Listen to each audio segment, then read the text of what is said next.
সারা দেশে mobile internet ব্যবহারে সমস্যায় পড়েছেন ব্যবহারকারীরা। গ্রাহকদের অভিযোগ, হঠাৎ মোবাইল ইন্টারনেটের গতি কমে গেছে।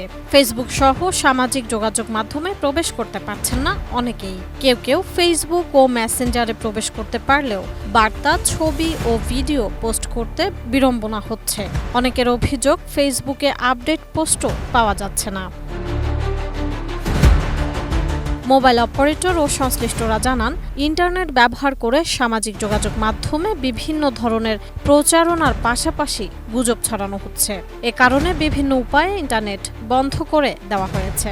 তবে ব্রডব্যান্ড ইন্টারনেট স্বাভাবিকই আছে। জানা গেছে, গতকাল রাত থেকে ঢাকা ও আশেপাশের এলাকা ছাড়াও দেশের বিভিন্ন জায়গায় মোবাইল ইন্টারনেট সেবা ব্যাহত হচ্ছে। মোবাইল ইন্টারনেটের ধীর গতির কারণে ইন্টারনেটে সংযুক্ত হতে পারছেন না দেশের বিভিন্ন প্রান্তের মানুষ। জানা গেছে, 16 জুলাই থেকে দেশের সব বিশ্ববিদ্যালয়ে 4G নেটওয়ার্ক বন্ধ রয়েছে।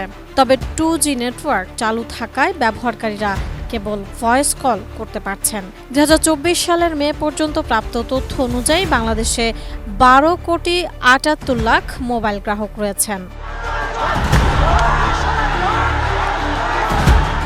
এদিকে কোটা সংস্কার আন্দোলন ঘিরে উদ্ভূত পরিস্থিতির কারণে সাময়িকভাবে মোবাইল ইন্টারনেট বন্ধ করা হয়েছে বলে জানিয়েছেন ডাক, টেলিযোগাযোগ ও তথ্য প্রযুক্তি প্রতিমন্ত্রী জুনায়েদ আহমেদ পলক। 18 জুলাই এই তথ্য জানান তিনি। তবে মোবাইল অপারেটর ও টেলিযোগাযোগ নিয়ন্ত্রক সংস্থা বিটিআরসি এ বিষয়ে আনুষ্ঠানিকভাবে কিছু জানায়নি। আইনশৃঙ্খলা বাহিনীকে সাহায্য করতেই এই সিদ্ধান্ত নিয়েছে সরকার বলে জানান প্রতিমন্ত্রী পলক। তিনি জানিয়েছেন, শিক্ষার্থীদের আন্দোলনকে ঘিরে সামাজিক যোগাযোগ মাধ্যমে স্বার্থান্বেষী মহলের নানা গুজব আর অস্থিতিশীল পরিস্থিতির জন্য সাময়িকভাবে মোবাইল ইন্টারনেট বন্ধ করা হয়েছে। পরিস্থিতি বুঝে এই সিদ্ধান্ত নেওয়া হয়েছে। পরিস্থিতি স্বাভাবিক হলে দ্রুত সংযোগ দেওয়া হবে বলেও জানান তিনি। আমাদের জাতীয় নিরাপত্তা এবং নাগরিকদের নিরাপত্তার কথা বিবেচনা রেখেই আমরা সকলের সহযোগিতা পাচ্ছি এবং আমি আপনাদেরও সহযোগিতা কামনা করব। সাময়িক হয়তো কিছুটা আমাদের ক্ষতি হতে পারে বা সাময়িক কিছুটা একটু হয়তো আমাদের কষ্ট হতে পারে, কিন্তু আমি বিনয়ের সাথে সবাইকে অনুরোধ করব, আপনারা সকলেই ধৈর্যের সাথে সরকারকে সহযোগিতা করবেন আমাদের সাইবার নিরাপত্তা নিশ্চিত করার জন্য। ফিজিক্যাল অ্যান্ড ডিজিটাল নিরাপত্তা দুটোই এখন আমাদের সমানভাবে বিবেচনায় নিতে হচ্ছে। এই কারণে আমি সাংবাদিক বন্ধুগণ, গণমাধ্যম এবং দেশের সকল নাগরিকের কাছে আমরা সহযোগিতা কামনা করব। পলক বলেন, ফেসবুক, গুগল, ইউটিউব, টিকটকের সঙ্গে সরকারের যোগাযোগ হয়েছে, কিন্তু বিতর্কিত কন্টেন্ট অপসারণ নিয়ে তাদের প্রাইভেসি পলিসি সন্তোষজনক না। এরপর তাদের কারণে যদি কোনো প্রাণহানি ঘটে তাহলে এসব কোম্পানিকে ছাড় দেওয়া হবে না। তাদেরকে বাংলাদেশের ডেটা সেন্টার স্থাপন করে বাংলাদেশের আইন মেনে ব্যবসা পরিচালনা করতে হবে বলে মন্তব্য করেন জুনায়েদ আহমেদ পলক। 17 জুলাই রাজধানীর একটি হোটেলে আয়োজিত অনুষ্ঠান শেষে সাংবাদিকদের প্রশ্নের জবাবে এসব কথা বলেন তিনি জানান, মিথ্যা তথ্য ছড়িয়ে দেওয়ার ফলে সারা দেশে ব্যাপক সংঘর্ষ ও প্রাণহানির মতো ঘটনা ঘটেছে। এর জন্য দায়ী ফেসবুকে বিভিন্ন মিথ্যা অপপ্রচার, গুজব ছড়িয়েছে, এমনকি বুস্ট করেছে টাকা দিয়ে, ডলার দিয়ে। তখন কিন্তু কোনো প্রাণহানি হয়নি।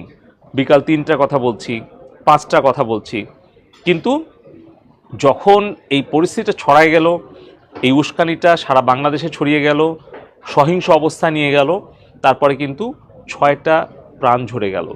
এরকম ধরনের আশঙ্কা আমরা আরও করছি যে এই ধরনের সুযোগ সন্ধানী ষড়যন্ত্র, দেশবিরোধী একটা চক্রান্তকারী আছে গোষ্ঠী, তারা এই কাজগুলো করছে। তার তথ্য প্রমাণ এইটাই যে যদি তাদের অশুভ চিন্তা না থাকতো, দূরভিসন্ধি না থাকতো, তাহলে কি ফেসবুক বা ইউটিউবে যে সকল মিথ্যা প্রোপাগান্ডার যেই সকল কন্টেন্ট, এগুলো বেশি প্রচারের জন্য কি তারা বুস্ট করতো?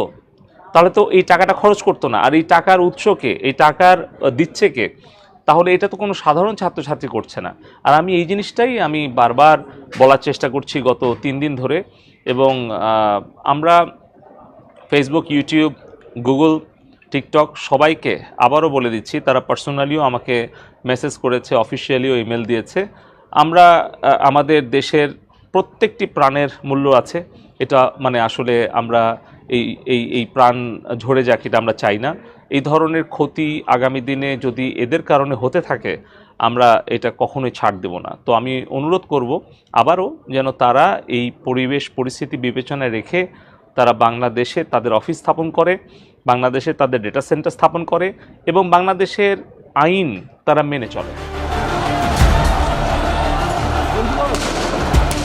জুনায়েদ আহমেদ পলক জানান, সারা দেশে সহিংসতা ও প্রাণহানির ঘটনায় সরকার উদ্বিগ্ন। বর্তমান পরিস্থিতিতে শিক্ষার্থীদের ধৈর্য ধরার আহ্বান জানান তিনি। সামাজিক যোগাযোগ মাধ্যমে কোনো কিছু দেখে যাচাই বাছাই না করেই শিক্ষার্থীরা যেন কোনো সিদ্ধান্ত না নেয়। তৃতীয় পক্ষের উস্কানিতে শিক্ষার্থীদের সহিংস পথ বেছে না নেওয়ার আহ্বান জানিয়ে পলক জানান, আবেগের প্রকাশ যেন বিবেকের সঙ্গে করা হয়। কোটা আন্দোলনে মিথ্যা গুজব ছড়ানো বন্ধ করতে সরকার পদক্ষেপ নেওয়ার অনুরোধ করলেও ফেসবুক সহ সামাজিক যোগাযোগ মাধ্যমগুলো কথা শুনছে না বলেও মন্তব্য করেন জুনায়েদ আহমেদ পলক।